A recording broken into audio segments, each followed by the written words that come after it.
This is Ronnie O'Neal. He is a double murder suspect in Riverview, Florida. If you think I'm here to play around with y'all, goddamn it, I'm not. O'Neal was 29 when he fatally shot his then-girlfriend Kenyatta Barron. Following this, he murdered their own daughter by striking her multiple times with a hatchet. She was only 9 years old. O'Neal also stabbed their 8-year-old son before pouring gasoline all over the house and setting it on fire. O'Neal was arrested upon fleeing the burning house. The son was able to escape but was critically wounded and suffered from burns. The first 911 call on the incident was from the girlfriend who was heard screaming before suddenly hanging up. 8 minutes later, another call came in from O'Neal. 911, what is your emergency? Hey, I just been attacked by some white demons inside Kiki. Kiki, her name is Kiki, and she tried to kill me. What's she at? Huh? After the arrest, O'Neal was psychologically cleared to represent himself in court. During the trial, he cross-examined his now 11-year-old son, who he stabbed, to which the son explained everything that happened. It's good to see you, man. Good to see you too. Did I hurt you that night of this incident? Yes, I did. And how did I hurt you? you stabbed me. O'Neal also accused the prosecution of fabricating evidence. Because he's playing a fraudulent damn recording of me beating Kenyatta Barron. I did kill Kenyatta Barron. After O'Neal was found guilty at his sentencing, the judge went on to say this was the worst case she's ever seen. This is the worst case ever in my life, and I have seen some horrors. He also stated that he was not sorry for what he did. I am not sorry for something I didn't do, and I am not sorry for the things I did do. O'Neal was given a total of 3 life sentences plus 90 years without parole. And for O'Neal's son, he was adopted by the detective who cared for him the night of the murders. This is Randall Moore. He is facing 3 life sentences for crimes against his former wife, Therese Ann Lynch. Lynch had left her husband and filed a protective order against him. This resulted in Moore kidnapping and killing his estranged wife. Officer Todd Rowland responded to the cries from the apartment, where he was then shot and wounded. Okay, 303 Adams been hit, officer down. Suspect's armed with 20 shells. Advises nobody come to the door as he will shoot again. Shortly after, Moore had a phone call with a 911 dispatcher. Listen as he explains his motives. I didn't want to do any of this. Okay.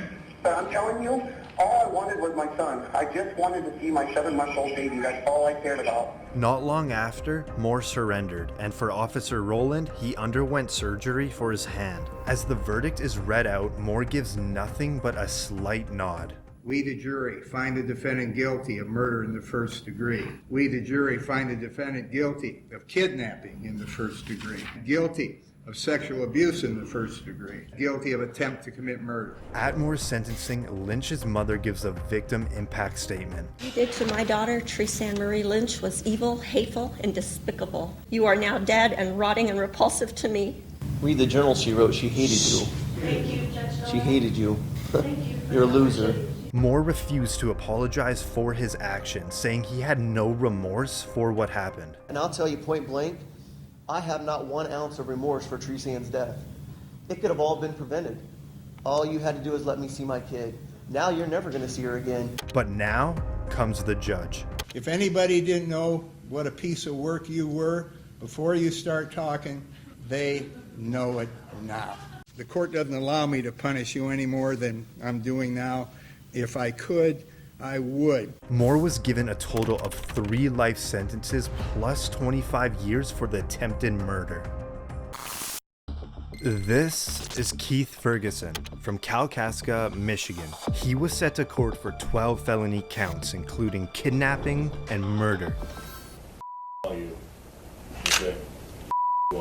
Ferguson, who was 40 at the time, was engaged in a divorce argument with his wife, Tiffany Ferguson.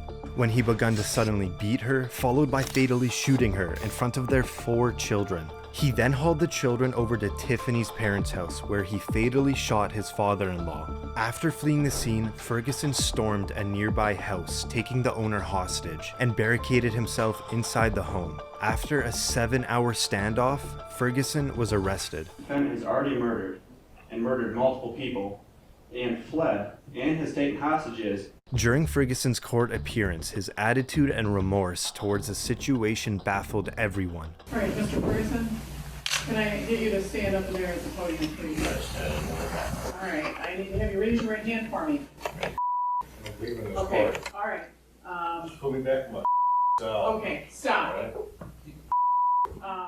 At his sentencing, Tiffany's best friend gives a victim impact statement, saying she always felt that Keith would hurt his wife. I knew one day you would kill her.